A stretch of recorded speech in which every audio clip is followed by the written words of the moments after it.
ঢিঙত বিজুলী ঢেৰেকনিৰ ভয়ংকৰ ৰূপ।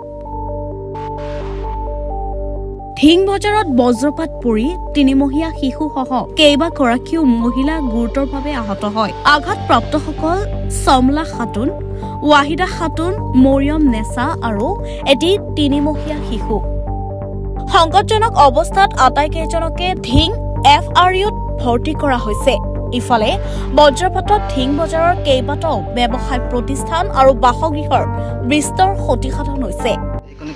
তাত আপোনাৰ কাৰেণ্টৰ পোষ্ট এটা আছে, সেইটো ফুটা হৈছে আৰু যিজন ঘৰত পৰিছিল সিহঁতৰ 3টা মানুহ আঘাত হৈছে আৰু ঢিং চিভিলত প্ৰেৰণ কৰা হৈছে। এজন মাইকী মানুহ, বাচ্ছা এটাও আছিল। বাচ্ছা আপোনাৰ মাইকী মানুহ চেঞ্চলেছ হৈ গ'ল, কথা বতৰা একো নাই, খালি চাই আছে, একো মোক কথা বতৰা কোৱা নাই। সেইকাৰণে আমাৰ 15-20 মিনিট হ'বলা তেনেকুৱা টাইমত হৈছিল। আৰু কি কি গছ আপোনাৰ তামোল গছ ফুটা হৈছে, কাৰেণ্টৰ পোষ্ট আপোনাৰ ভাঙিছে, আপোনাৰ টিভি গৈছে বহুতৰ, আৰু আপোনাৰ ফেন চোন ইনভাৰ্টাৰ বহুত গৈছে। আৰু সমান্তৰালকৈ চিপাঝাৰৰ খানুৱাত বজ্ৰপাতত আহত 4জন লোক।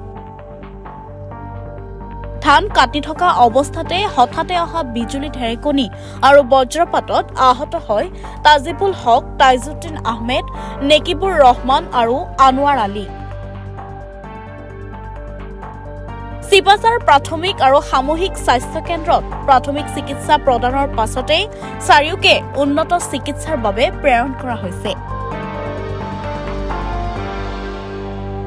News desk report, D news আৰু ডি নৰ্থ ইষ্ট।